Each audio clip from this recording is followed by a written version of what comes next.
Morning વિદ્યાર્થી મિત્રો, ઉમા વિદ્યા સંકુલની YouTube ચેનલની અંદર તમારું બધાનું હાર્દિક સ્વાગત છે। ધોરણ 9 વિષય હિન્દી આપણે પાઠ ત્રીજો પહોંચ્યા હતા।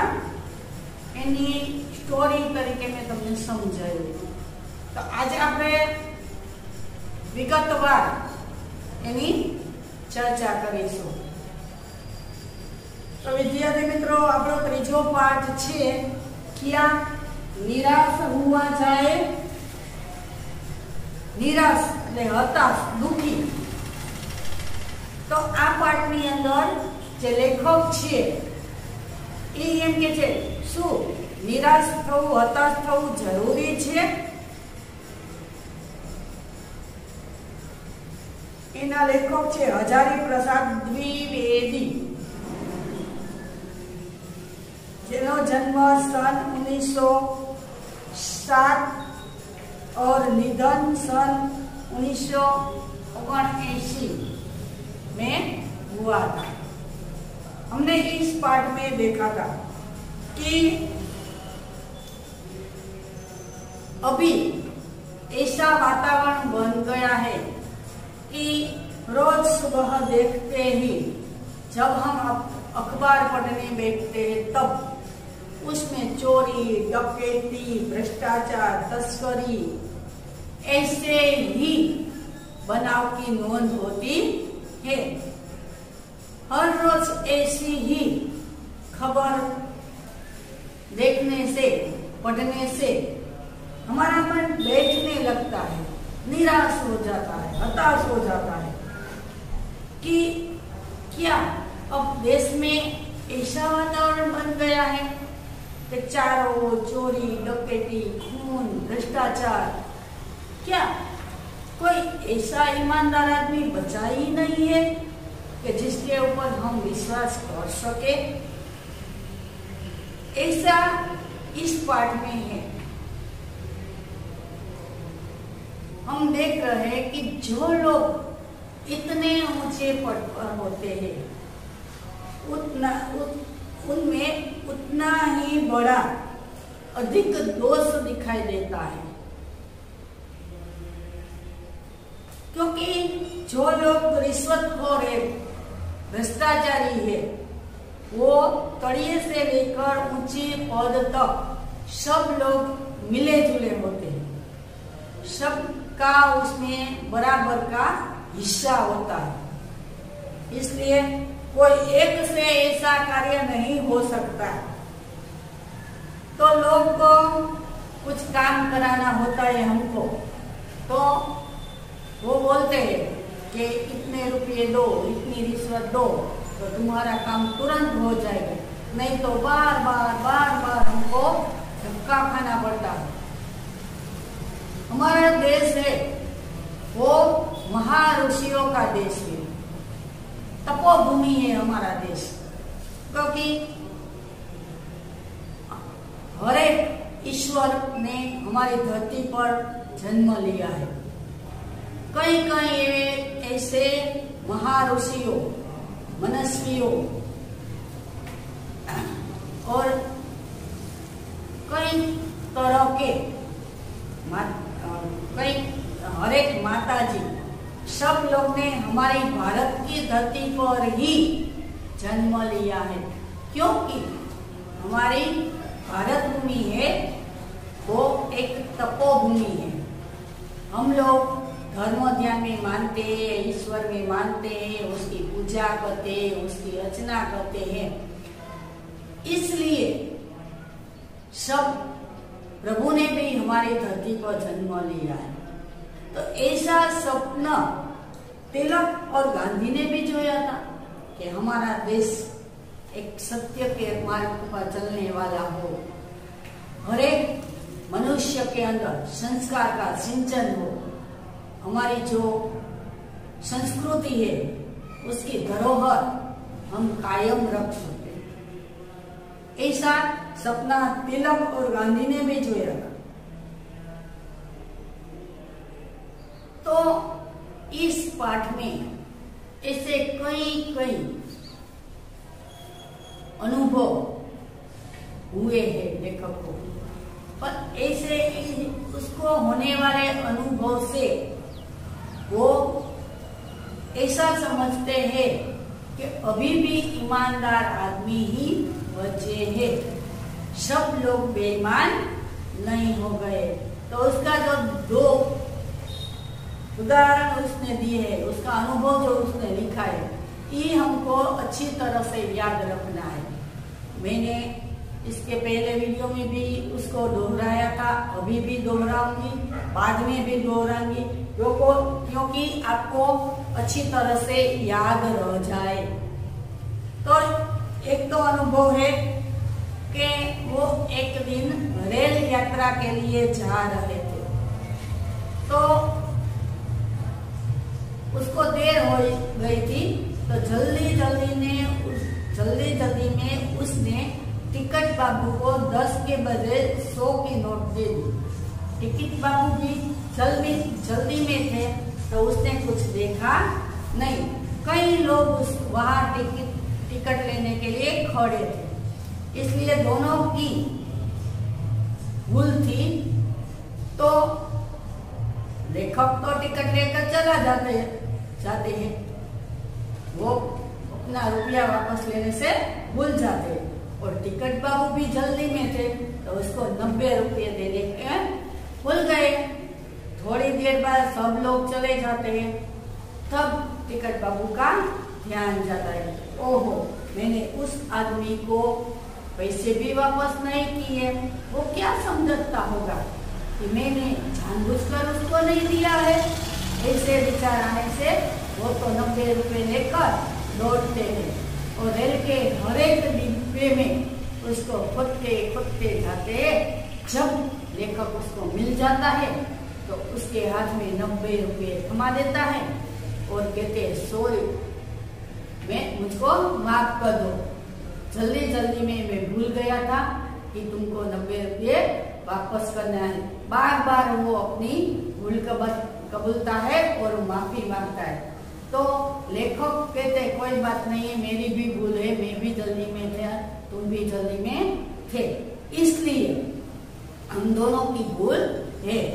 जब वो चला जाता है, तो लेखक को लगता है, ओहो अभी भी ईमानदार आदमी बचे हैं, हर एक के मन में ईमानदारी खत्म नहीं हुई है, अभी भी कई लोग ऐसे अच्छे विचार वाले होते हैं। और दूसरी एक ऐसे बनता है कि लेखक अपने सपरिवार के साथ, सपरिवार का मतलब होता है उसकी पत्नी और 2 बच्चे, उसके साथ बस यात्रा कर रहे थे। तब गंतव्य स्थान से 5 मील दूर बस रुक जाती है। पहले बस रुक कर चलती थी, तो कोई बात नहीं थी, अब तो गंतव्य स्थान से 5 मील दूर बंद हो गई। कंडक्टर को लगता है कि अब ये बस चलने के लायक नहीं है, इसलिए वो कुछ भी कहने से पहले अपनी साइकिल लेकर चला जाता है।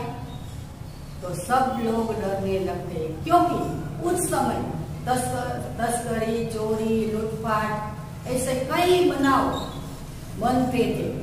उस समय डाकुओं आके सबको लूट जाते थे और मार डालते थे। ऐसा बनाव होने से सब लोग डरने लगते। तो एक अकेले ही लेखक अपने सब परिवार के साथ थे, और सब लोग अकेले थे, इससे लेखक को बहुत ज्यादा डर लगने लगता है। सब लोग इसे समझते हैं कि ये ड्राइवर और कंडक्टर है, वो डाकुओं से मिले हुए, इसलिए यहाँ बस रोक दी है, और जो कंडक्टर है वो अपने आदमियों को लेने के लिए गया है। तो सब लोग ड्राइवर को मारने लगते हैं। तो जो ड्राइवर होता है वो कातर ढंग से लेखक की ओर देखता है कि मुझे बचाओ, ये लोग मुझे मार डालेंगे। डर तो लेखक को भी था, पर क्या करे, तो भी उसने कहा अभी रहने दो, जब कोई आएगा तो सबसे पहले हम उसको ही मारेंगे। इसलिए सब लोग ने एक वृक्ष के नीचे उसको खड़ा कर देते हैं और सब लोग उसके आसपास खड़े हो जाते हैं। तो थोड़ी देर में क्या देखते हैं कि एक खाली बस सामने से आ रही है और उसका जो कंडक्टर है वो उसमें बैठा हुआ है। जब बस पास आ जाती है तो कंडक्टर नीचे उतरकर बोलता है कि वो बस चलने के लायक नहीं थी। उस समय रात के 10 बज गए थे, इसलिए चारों ओर अंधेरा था और डर भी लग रहा था सबको। तो कंडक्टर कहता है कि इस बस चलने के लायक नहीं थी, इसलिए मैं थाने जाकर दूसरी बस ले आया हूँ, सब लोग उसमें बैठ जाओ। और लेखक को कहता है कि तुम्हारे बच्चे भूख और प्यास से चिल्ला रहे थे, इसलिए मुझे देखा नहीं गया और मैं उसके लिए दूध और पानी लाया हूँ, जिससे तुम्हारा बच्चे शांत हो जाएगा। तभी लेखक को लगता है कि अभी भी ईमानदारी खत्म नहीं हुई, अभी भी कई लोग ईमानदार बचे। ऐसे ऐसे हमारे जीवन में कई अनुभव होते हैं जिससे हमें प्रेरणा भी मिलती है और हम अच्छे व्यक्ति बनने का विचार मन में कायम रखते हैं। तो विद्यार्थी मित्रों, सब लोग अपनी अपनी किताबें खोलिए और हम उसमें चर्चा करेंगे। तो इस पाठ के लेखक है हजारी प्रसाद द्विवेदी। तो उसका हम परिचय करेंगे सबसे पहले। तो आचार्य हजारी प्रसाद द्विवेदी का जन्म बलिया उत्तर प्रदेश बलिया जिले के दुबे का छपरा नामक गांव में हुआ था। उत्तर प्रदेश में गाम छे बलिया जे दुबे का छपरा गांव में थयो हतो। पारिवारिक परंपरा अनुसार संस्कृत का अध्ययन शुरू करके उन्होंने हिंदू काशी विश्वविद्यालय से ज्योतिषाचार्य की परीक्षा उत्तीर्ण की। लेकिन परंपरा लेला कुटुंब में बधा ज लोगो भणेल गणेल हता, संस्कृत ना जानता हता।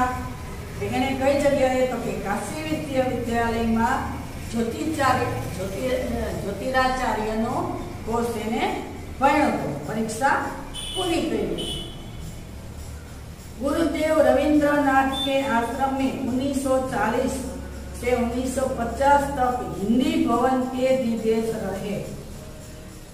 गुरु रविंद्रनाथ ठाकुर एना आश्रम में एने 1940 થી 1950 સુધી એને ત્યાં કાર્ય કર્યું। तत्पश्चात काशी हिंदू विश्वविद्यालय वाराणसी एवं पंजाब विश्वविद्यालय चंडीगढ़ में हिंदी विभाग के प्रोफेसर तथा अध्यक्ष पद पर कार्य किया।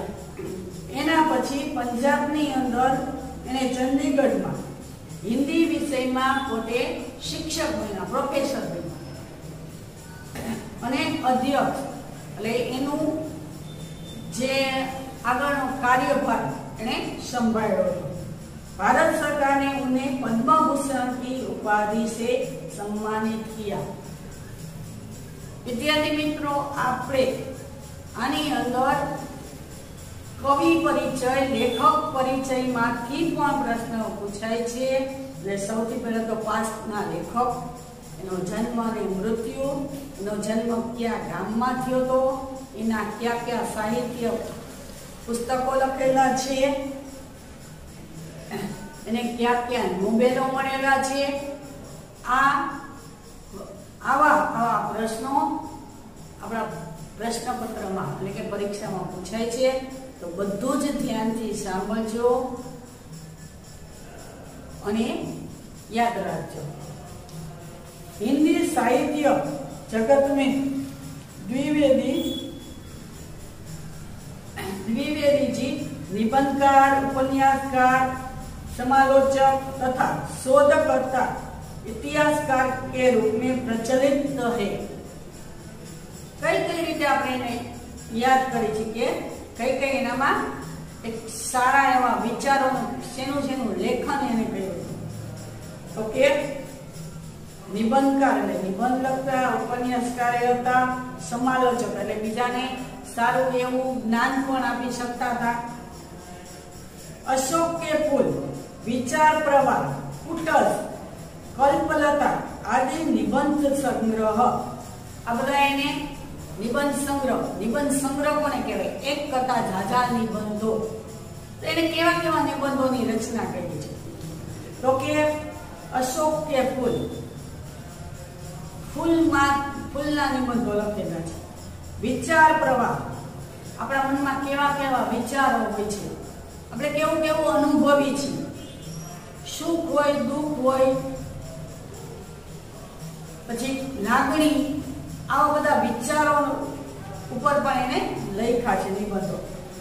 કુટજ એટલે કોઈ એવા ખરાબ કુવિચાર હોય કે દાખલા તરીકે બાળકોને દૂધ પીતી કરવી, વિધવા વિવાહ, પછી છે તે દહેજ, આ બધા જે કુરિવાજો છે એના ઉપર પણ એને નિબંધ લખે છે। કલ્પલતા એટલે કે લતા એટલે ડાળી, એટલે કે પર્યાવરણ વિશે પણ એને નિબંધ લખેલા છે। निबंध बाण भक्ति आत्मकथा, पुनर्नरवा, चार चंद्रलेख, अनाम दास का पौधा, उपन्यास तथा कबीर सुदास हिंदी साहित्य का आदिकार, साहित्य सहचर, हिंदी साहित्य उद्भव और विकास आदि आलोचना तथा इतिहास ग्रंथ घणुं बधुं एणे लखेलुं छे। आ बधा एना उपन्यासो छे। इस पाठ में क्या आएगा उसका टूक में हम साथ देखेंगे। तो प्रस्तुत निबंध में द्विवेदी जी ने यह समझाया है कि तत्कालीन भारतीय समाज में व्याप्त अनाचार केवल बाहरी स्तर पर है। अत्याचार मैं कीधुं ने कि आ बधा जे अत्याचार थाय छे, चोरी, डकैती, बलात्कारो, हत्या, आ बधुं बाहरी छे। वास्तव में आज भी लोगों में मानवीय मूल्यों के प्रति आस्था कायम, अंदर थी हजी पण बधानुं मन छे खराब नहीं थई गयुं, बधा ज अवळे रस्ते नहीं चढ़ी गया। हजी पण घणा बधा लोकोनी अंदर सारा विचारो छे, स्त्रीओने मान आपे छे, बाळको पर अत्याचार नहीं करता, वहुने पोतानी पुत्री माने छे। आम अभी અત્યારે પણ લોકો એકબીજાની મદદ કરવા માટે તૈયાર છે। કોઈ દુઃખી હોય તો મદદ કરે, કોઈ ખોટખા પણ હોય તો એને મદદ કરે। આમાં અત્યારે પણ માણસમાં માણસાઈ છે, મરી પરવારી નથી। अपने जीवन में घटित कुछ घटनाओं के द्वारा बताया है कि हमें निराश नहीं होना चाहिए। પોતાની સાથે બનેલા એવા થોડા अनुभवों उपरथी, उदाहरण उपरथी लेखक एम कहे छे के हजी आपणे उदास थवानी जरूर नथी, अपितु हमें जीवन के प्रति आस्थावान बने रहना चाहिए। तो के हजी पण आपणे जीवन में आस्था राखवी जोईए, निराश थवानी जरूर नथी। हजी पण आगळ एवा स्वप्न देखवा जोईए के नाना खरेखर आपणो देश एक खूब ज सुंदर देश छे के ज्यां हजी पण धर्मने मान आपवामां आवे छे, कायदाथी धर्मने ऊंचो गणवामां आवे छे। तो विद्यार्थी मित्रों हवे बधाए पोतानी पुस्तको खोलजो, एनी अंदर आपणे आगळ चर्चा करीशुं। मेरा मन कभी कभी बैठ जाता है, मन बैठ जाना, उदास हो जाना, मुहावरा याद रखने का है। तो के कभी कभी मेरा मन बैठ जाता है, क्यारेक क्यारेक मारू मन उदास थई जाय छे। समाचार पत्र में ठगी, डकैती, चोरी, तस्करी और भ्रष्टाचार के समाचार भरे रहते हैं। आ प्रश्न छे तमारे याद रखवानो छे के अखबार में कौन कौन सी खबरें लेखक का मन क्यों बैठ जाता है? तो के समाचार पत्र नी अंदर ठगी એટલે બીજાને દગો દેવો, ઠગવું, ડકેતી એટલે ઈ પણ ચોરી છે અને મોટો ડાકો ગાળવા એટલે કે ઘણા બધા લોકો જાતા હોય ને એકી સાથે એના કરતા બધું જૂથવી લે, બેંકો લૂંટે, એને ડકેતી કહેવાય। ચોરી એટલે નાની મોટી ચોરી કરે, તસ્કરી એટલે દાણ ચોરી, આવા બધા અને ભ્રષ્ટાચાર, આવા બધા સમાચાર વાંચીને લેખક કે છે આ કાયમને માટે સમાચાર પત્રમાં આવા જ સમાચાર હોય છે। એવા સમાચાર વાંચીને લેખક કે છે કે મારું મન નિરાશ થઈ જાય છે કે શું કે ईमानदार आदमी ज પણ નથી બચ્યો। आरोप प्रत्यारोप का कुछ ऐसा वातावरण बन गया है कि लगता है देश में कोई ईमानदार आदमी ही नहीं रह गया है। आरोप प्रत्यारोप એટલે કે એક બીજા ઉપર આરોપ લગાવો, તે આમ કર્યું હતું તો હું તો તને આમ કરું જ ને, એને મને આમ કર્યું હતું તો મેં એનો બદલો લીધો, આમ આરોપ પ્રત્યારોપ એકબીજાની ઉપર લગાવવા।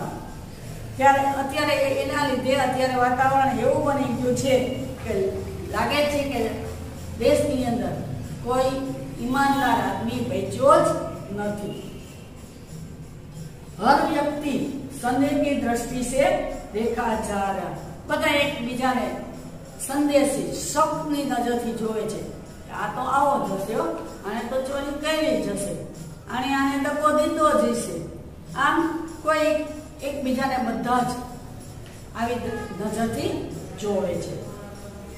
जो जितने ही ऊंचे पद पर है उनमें उतने ही अधिक दोष दिखाई दे रहे। आ पण एक प्रश्न है तो के लोगो जेटला ज ऊंचा पद में छे एटलो ज एनामां वधारे दोष એટલે કે ગુનો જોવા મળે છે।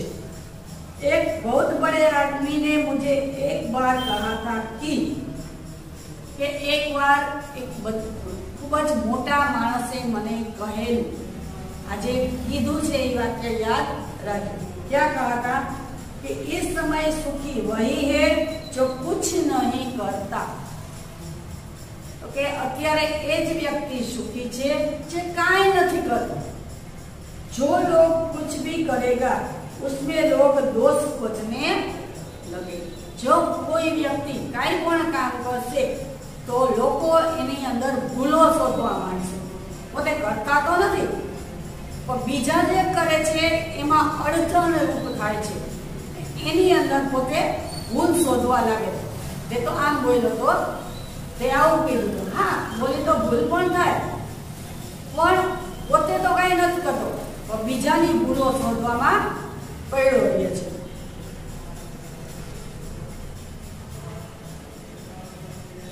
उससे सारे गुण भुला दिए जाएंगे और दोषों का बड़ा चढ़ाकर दिखाया जाने लगेगा। तो के એને કેટલું સારું કર્યું, કેટલા સમયથી બીજાને મદદ કરતો હતો, આવા જેના સારા ગુણો છે એને ભૂલી જાય છે પણ એનો જે એક ભૂલ છે એને વધારી અને લોકોમાં પ્રચાર કરે છે। આવા જ લોકો દેશને બદનામ કરે છે અને વ્યક્તિને સારા આગળ આવવા દેતા નથી। यही कारण है कि हर आदमी दोषी अधिक दिखा रहा है। आवा लोगों ने कारणे ज लोको दोषी એટલે કઈક ને કઈક ભૂલ કરેલા ગુનેગાર વધારે જોવા મળે છે। ગુણી કમ યા બિલકુલ નહીં, નામાં ગુણો છે થોડા ખરા અથવા તો એક પણ નથી એવું આપણે જોવા મળે છે। શું કામ? આવા જે લોકો છે એવા લોકો सारा माणसोने बदनाम करे छे। एनी एक भूल होय छतां पण एने વધારી ने लोकोमां प्रचार करे छे ने एने बदनाम करी दे छे। स्थिति अगर ऐसी है तो निश्चय ही चिंता का विषय है। जो આવી પરિસ્થિતિ જો ખરેખર દુનિયામાં બધા જ માણસો આવા છે તો ખરેખર આપણા માટે એક ચિંતાનો વિષય બની જાય છે। क्या यही भारतवर्ष है जिसका सपना तिलक और गांधी ने देखा था? जो આવું છે તો કે આપણું ભારતવર્ષ ઈ જ છે કે જેનું સપનું તિલક અને ગાંધીએ જોયું હતું। આપણા જે મહાપુરુષો છે આ બે નામ યાદ રાખજો। એને સપનું જોયું હતું કે એક આપણું આદર્શ ભારત દેશ હોય તો એવું એને સપનું જોયું હતું। रविंद्रनाथ ठाकुर और मदन मोहन मालवीय का महान संस्कृत सभ्य भारतवर्ष इसी अतीत के गौरव में डूब गया है। गौरव में गौरव ऊंडी खाई में के जे रविंद्रनाथ ठाकुर और मदन मोहन मालवीय का संस्कृत अपना भारतीय देश है इस संस्कृत प्रधान देश है કે આપણામાં એક ઊંડે ઊંડે સારા સારા વિચારો આપણામાં સારા ગુણો રહેલા છે પણ એ ધીમે ધીમે ધીમે ધીમે ઊંડી ખાઈમાં જતો જાય છે। आर्य और द्रविड़, हिंदू और मुसलमान, यूरोपीय और भारतीय आदर्शों की मिलन भूमि महामानव समुद्र क्या सूखी गया? कोनी कोनी भूमि છે એ પણ એક આપણો પ્રશ્ન છે। तो के आर्य और द्रविड़, हिंदू और मुसलमान, यूरोपीय और भारतीय का जो आदर्श है सब हળી મળીને આપણે રહી છે બધા લોકો। આપણે કહે છે ભારત મારો દેશ છે, બધા ભારતીયો મારા ભાઈ બહેન છે, એટલે કોઈ પણ જાતના લોકો હોય, હિન્દુ હોય કે મુસલમાનો, બધા જો હળી મળીને રહી છે એ જ આપણી એકતા છે। તો કે છે શું આજે આપણી એકતા છે એ મહામાનવ સમુદ્ર क्या सूखी गया है? तो કે આપણામાં જે એકબીજા માટેની લાગણી છે, અપનત્વ છે એ શું સુકાઈ ગયું છે? શું કોઈનામાં હજી એકબીજા માટે લાગણી રહી નથી?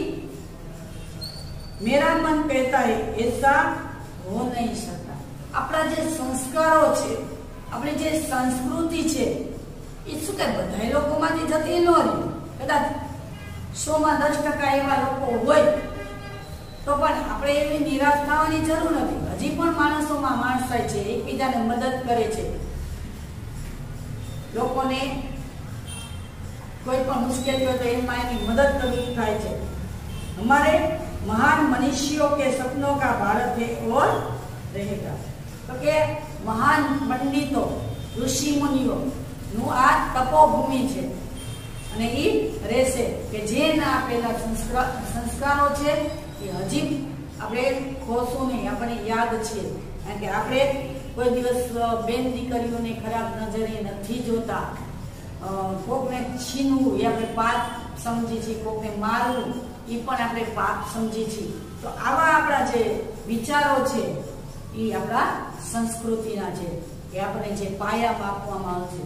જો આપણે કોઈ આંબો વાવ્યો હોય તો એમાંથી બોર નથી ઉગતા, એના સંસ્કારો એના બીજને કારણે આંબો જ પેદા થાય છે। પણ જો કોઈ બોરડી વાવી હોય તેમાંથી આપણે આંબાની કલ્પના કરી તો એ આપણી ભૂલ છે। તો આપણા જે સંસ્કારો છે એને આપણે ભૂલવા જોઈએ નહીં। यह सही है कि इन दिनों कुछ ऐसा माहौल बन गया है कि ईमानदारी से मेहनत करने के जीविका चलाने निरीह भोले भाले लोग श्रमजीवी पीस रहे हैं और झूठ तथा फरेब का रोजगार करने वाले फल फूल रहे।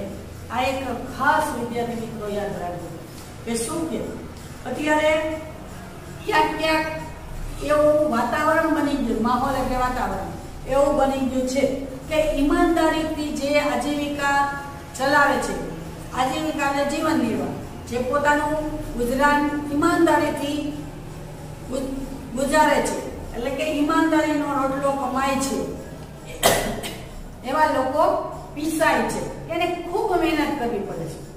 ત્યારે એને 2% પૂરું થાય એટલું મળે છે. અને જે લોકો બેઈમાને ખુદ કોઈને ધોકા દઈને દગો કરી અને લૂંટીને આવી રીતે જેને પૈસા કમાય છે એ લોકો જલસા કરે છે, એ લોકો વિકાસિત છે. આપણે ઘણી વાર આ પિક્ચરમાં જે રીતે આપણે જોઈ છે કે વિલન હોય છે એ ઠેક ઠેકીને જલસા જ કરે છે, હીરો છે એને બહુ મુશ્કેલી પડે છે. એમ આપણે પણ એક સારા માણસ છીએ, એટલે કે આપણે પણ એક હીરો જેવા છીએ, તો આપણને પણ મુશ્કેલીનો સામનો કરવો જ પડશે. અને જે બુરા માણસ છે, જે ખરાબ માણસ છે, એનો તો અંત નિશ્ચિત છે. આપણું જે ઈમાનદારીનું જે આપણે કમાઈ અને આપણે ભોજન આરોગ્ય છે એમાં આપણને સંતોષ થાય છે, સારી ઊંઘ આવે છે અને એ અનાજ આપણને મીઠું લાગે છે. જ્યારે બેઈમાનીથી કમાયેલું આપણને શાંતિ નથી આપતું, મનને સતત ડર ભય રહે છે અને રાત્રે ઊંઘે આવતી નથી. અને જે બેઈમાનીથી લીધેલું એમાં આપણને સ્વાદ આવતો નથી. તો આપણે હંમેશા મહેનતનો જ રોટલો ખાવો જોઈએ. ભલે આગળ આવવામાં વાર લાગે, પણ જે એક સીડી ચડી છે ને તો આપણે ઉપર પહોંચી જાય છે. પણ સીધો લિફ્ટનો ઉપયોગ કરી તો લિફ્ટ ક્યારેક બંધ થઈ જાય છે, લાઈટ જતી રહે તો લિફ્ટ બંધ થઈ જાય, પણ જે સીડી છે ક્યારેક બંધ થતી નથી. એટલે આપણે એક સ્ટેપ કરી અને આગળ વધવું જોઈએ.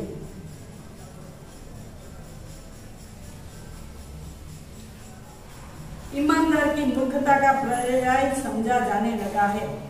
तो કે જે ઈમાનદાર માણસ છે ને એને બધા મૂર્ખ ગણે છે. જો હું કેવા જલસાથી જીવું છું અને તું તો આખી જિંદગી મહેનત કરીને મરી ગયો છતાં પણ હજી તારે સાયકલ નથી એવી, આવું કહે છે આપણને. અમુક ટાઈમ આપણને નિરાશ કરી દે છે, આપણને ઓડે રસ્તે જવાના વિચારો પેદા કરે છે આપણા મનમાં, પણ એવું થવું જોઈએ નહીં. सच्चाई केवल भीरू और बेबस लोगों के हिस्से पड़ी है. जो सच्चाई है, ईमानदारी है, भीरू भीरू એટલે કાયર લોકોના ભાગમાં અને લાચાર લોકોના ભાગ્યમાં જ ઈમાનદારી લખેલી છે. કે જે પોતાના બાપ દાદાના જે સંસ્કારો છે એને ભૂલી નથી શકતો, ખોટું કરી નથી શકતો, એવા જે લાચાર માણસો છે ये लोग जो અત્યારે ईमानदार છે એને લોકો મૂર્ખ ગણે છે. ऐसी स्थिति में जीवन में महान मूल्यों के बारे में लोगों की आस्था ही हिलने लगे. આપણે આગળ જોઈએ કે ફળના ફૂલના એટલે કે વિકસિત હોના જે બેઈમાન લોક છે એ જ વિકાસ પામે છે, પણ ઈમાનદાર વ્યક્તિ છે એને બહુ વાર લાગે છે વિકસિત થવા માટે. ઘણી બધી વાર એ લોકોને મુશ્કેલીઓનો સામનો પણ કરવો પડે છે. परंतु ऊपर जो कुछ दिखाई दे रहा है वह बहुत ही हल्की मनुष्य निर्मित नीतियों की त्रुटियों की देन है. तो जे आपणे ऊपर पर जे बाह्य देखाव छे ई शुद्ध जणावे छे के माणसे बनावेला जे नियमो छे एमां जे त्रुटिया એટલે ખામી છે એને લીધે આ બધું જોવા મળે છે. सदा मनुष्य बुद्धि नहीं परिस्थितियों का सामना करने के लिए नए सामाजिक विधि निषेधों की बनाती है. तो के એનું પરિણામ શું આવે છે કે જે ઈમાનદાર વ્યક્તિ છે ને એ કામ કરવાનું ટાળવા લાગે છે. એમ ઉનકે ઠીક સાબિત ન હોने पर उन्हें बदलती है. તો આપણે અમુક કામ કરી પછી પૂરું ન થાય એટલે આપણે રસ્તો બદલાવી નાખીએ, मुश्किल पड़े तो अपने रस्तो बदलावी नाखी छे.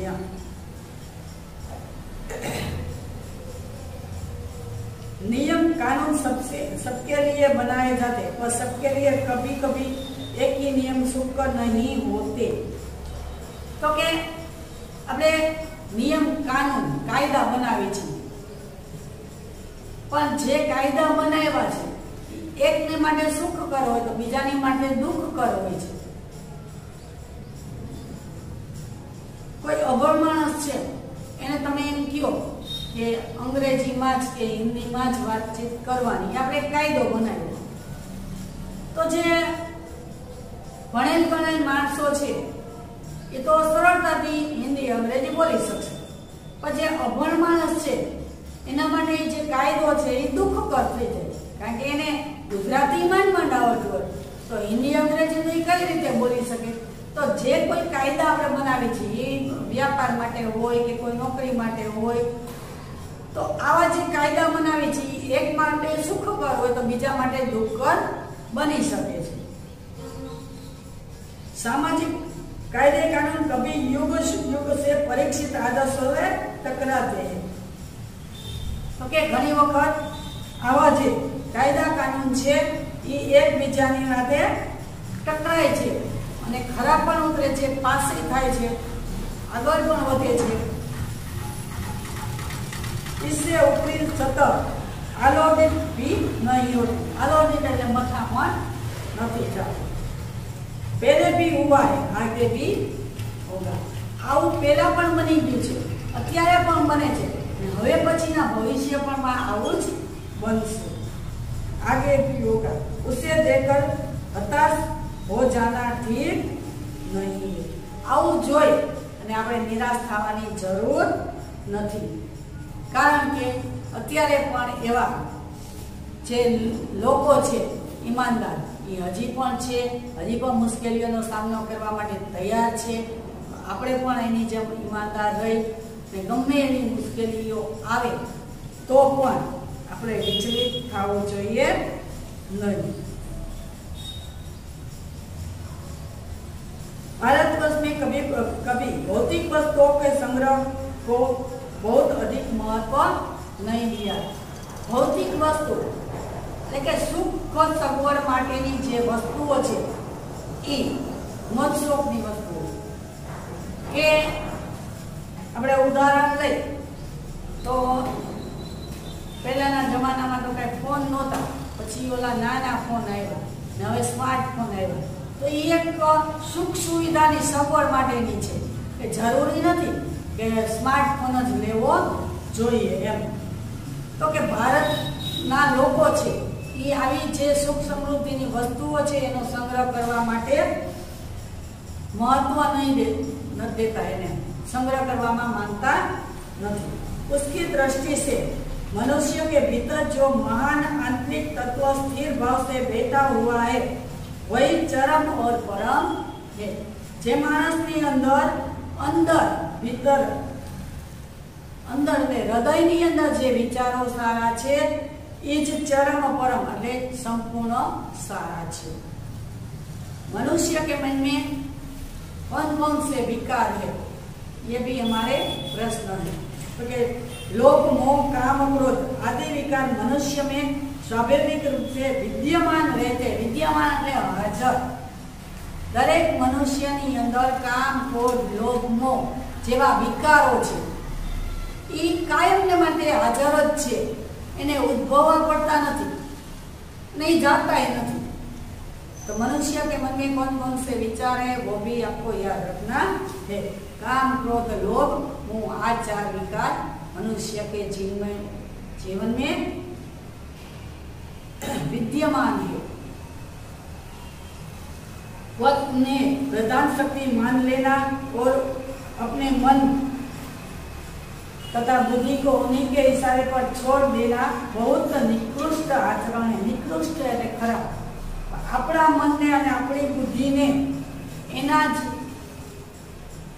એના બંધનમાં બાંધી દેવું, લોભ કરવો, મોહ કરવો, ક્રોધ કરવો, આ વિચાર આપણે આપણા મનમાં લાવવું એવું જરૂરી નથી. ભારતવર્ष ने कभी भी उन्हें उचित नहीं माना. આપણા જે સંસ્કારો છે ને એમાં કોઈ દિવસ એને મહત્વ આપ્યું નથી. उन्हें सदा संयम के बंधन में बांधकर रखने का प्रयत्न के. આપણા આ જે બંધન છે એને બાંધીને રાખ્યા છે. આ જે કામ ક્રોધ લોભ મોહ છે એને આપણે બાંધીને રાખી છે. ઓલાએ બંગલો લીધો તો મારી ઝૂંપડી બારી હું પણ બંગલો બનાવું, એટલો બધો લોભ મોહ આપણે હોતો નથી. છે એટલામાં સંતોષ માનવો જોઈએ. परंतु भूख की उपेक्षा नहीं की जा सकती. આજે કામ ક્રોધ લોભ મોહ છે અને આપણે આપણી ઉપર હાજર ન થવા દો. એની અસર ન થવા દે. અમુક વસ્તુ એવી છે કે એને આપણે અવગણી શકીએ નહીં. તો કે શું? તો કે ભૂખ આપણને લાગે છે તો આપણે એને અવગણી ન શકીએ.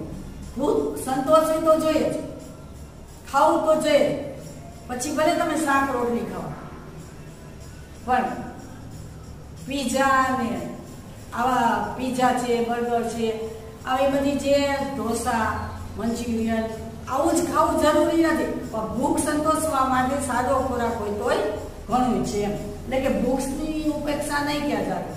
ભૂખ લાગે તો આપણે ખાવું પડે. બીમાર કે लिए દવા की ઉપેક્ષા નહીં की जाती. એવી રીતે જો કોઈ બીમાર વ્યક્તિ હોય તો એને દવા પાવી જરૂરી છે. તો અહીંયા આપણે લોભ કરી કે ક્રોધ કરી તો ચાલે नहीं. આ પણ એક પ્રશ્ન છે કે किसकी उपेक्षा नहीं की जा सकती. तो कि भूख की और बीमार की दवा की उपेक्षा नहीं की जाती. એટલે બીમાર માણસ હોય તો એને દવા તો પાવી જ પડે. गुमराह को ठीक रास्ते पर ले जाने के उपायों को उपेक्षा नहीं की जाती.